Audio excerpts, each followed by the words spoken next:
और अब बात दर्द दौसा की। बीजेपी ने 23 सीटों पर उम्मीदवार के नाम का ऐलान कर दिया है। नागौर सीट हनुमान बेनीवाल के लिए छोड़ दी है, लेकिन दौसा सीट के दावेदार का फैसला अभी तक नहीं कर पाई है।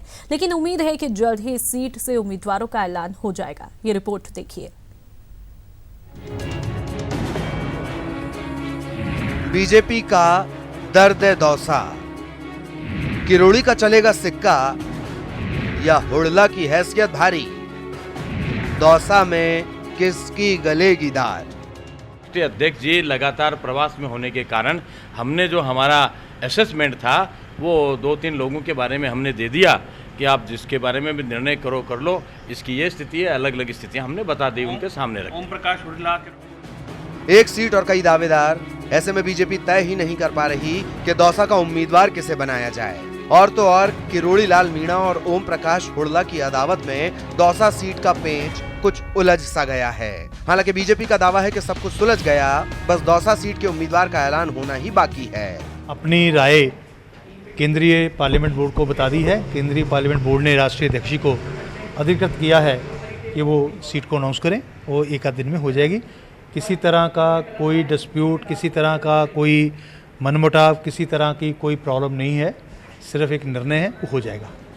भले ही बीजेपी दावा कर रही है कि ऑल इज वेल है, लेकिन बीजेपी का दर्द दौसा साफ साफ छलक रहा है। बीजेपी ने गठबंधन समेत 24 सीटों पर उम्मीदवारों का ऐलान कर दिया है, लेकिन दौसा सीट पर अभी भी बीजेपी में पेंच फंसा है। किरोड़ी लाल मीणा और ओम प्रकाश हुड़ला की अदावत में नहीं हो पा रहा फैसला। विधानसभा चुनाव में टिकट कटने के बाद भी ओम प्रकाश हुड़ला ने महुआ से निर्दलीय जीत हासिल की। किरोड़ी लाल मीणा अपनी पत्नी गोलमा देवी या फिर भाई को टिकट दिलवाना चाह रहे हैं, जबकि ओम प्रकाश हुड़ला जसकौर को टिकट देने की पैरवी कर रहे हैं। पूर्व IAS अधिकारी चंद्रमोहन मीणा भी दौसा सीट से दावा ठोक रहे हैं। राजनीति में कोई सियासी दुश्मन नहीं होता। राजनीति में कब मित्र शत्रु हो जाए, कब शत्रु मित्र हो जाए, कब दोनों एक जगह हो जाए, कब दोनों अलग अलग हो जाए, कुछ पता नहीं होता। राजनीति रात को तारों के छाहों में चलती है। कोई हुड़दा फुड़दा से मेरा विरोध नहीं है। मैं वो पार्टी में नहीं है। जो पार्टी में नहीं है उसके साथ बैठूं ये किसी भी तरह से उचित नहीं है। और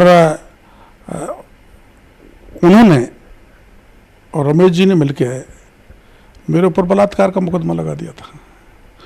उसके बाद 354 का मुकदमा लगवा दिया खुद ओम प्रकाश हुड़ला ने।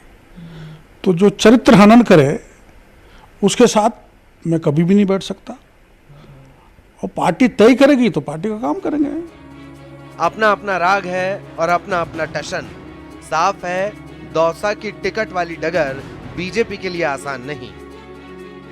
न्यूज़ 18 के लिए जयपुर से बाबूलाल धायल के साथ सुधीर शर्मा की रिपोर्ट।